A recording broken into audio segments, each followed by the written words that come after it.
Gurudev dairy बोला अनुभवाचे आधी केले मग सांगितले.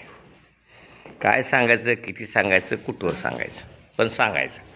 माझं काम आहे सांगणं, तुमचं काम आहे करणं न करणं.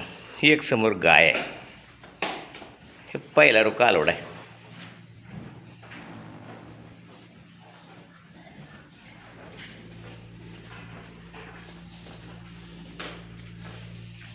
पहिला रू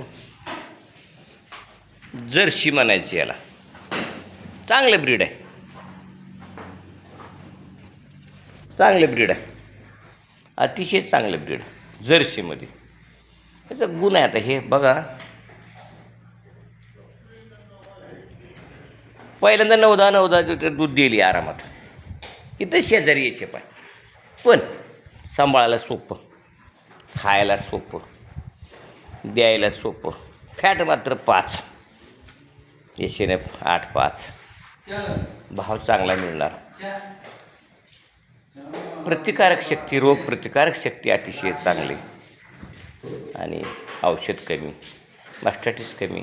आणि या जर्सीचा एक अतिशय चांगला गुण कोणता? एकच, वर्षाळू, दर वर्षाला वेद देणार, म्हणजे देणार. अशी गुणी गाय. आणि कुठल्याही टेम्परेचरला, 44 डिग्री टेम्परेचरला ही राहणार, वर्षाला येणार. आता इथं शेजारी यायचे पाय, त्रास करते लागू जायला, जाते त्रास करते, नक्कीच लागू जाते 3 महिन्यामध्ये. आणि अशा गायी तुम्ही तयार केल्या पाहिजे. हे घरचं कालवड आहे, सुंदर. 9-10 लिटर दूध, रोगप्रतिकारशक्ती चांगली, आपल्या वातावरणामध्ये टिकणारं, दरवर्षाला वेद देणारं. आणि ही जी गाय आहे ती तुम्ही सांभाळली पाहिजे, आणि त्याच्या पद्धतीनं तुम्ही त्याचं दूध दिलं पाहिजे. तर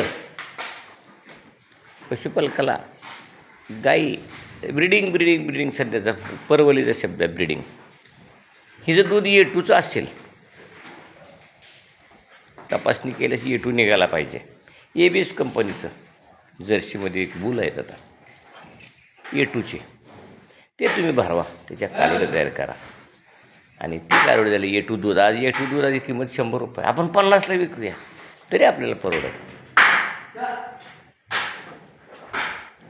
A2 दुधाचं ब्रीड तपासून घ्या. कधी पण घ्या एक जण कुणीतरी, माझं दूध घेऊन जा आणि लॅबोरेटरीमध्ये तपासा, खरं बोलतो का खोटं बोलतो, आणि ते दूध A2 निघालं पाहिजे.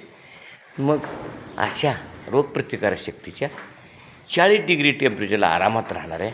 कधी फॅन लागत नाही, फॉगर लागत नाही, खाली मॅटिंग लागत नाही, रोगप्रतिकारशक्ती, आजार नाही, भानगड नाही. मग अशा गाई तुम्ही का नाही सांभाळत? माझा तुम्हाला सवाल आहे. तुम्ही अशा गाई सांभाळा, त्या गाईच तुम्हाला फायदा देतील. 50 लिटर, 40 लिटर, 30 लिटर, 1 नंबर पारितोषिक मिळालं. व ती किती दिवसाचं 1 नंबर पारितोषिक? लाईफ लाँग पाहिजे आपल्याला. 1 दिवसाची 1 नंबर पारितोषिक घेऊन काय करायचं आहे? पोट भरत नाही. लाईफ लाँग आपल्याला दूध ह्या गाईचं मिळणार. 3500 लिटर एका वेताला 15-16 वेतं दूध देणार, कधीच वाया जाणार नाही. आणि ह्याची 15-16 वेतं दूध देणारी गाय आपल्याला तयारच झाली पाहिजे आपल्याजवळ, आणि ती तुम्ही बनवली पाहिजे. विकत मिळणार नाही बाजारात. बनवा, शिका, ब्रीडिंग करा. भेटूया पुढच्या भागामध्ये.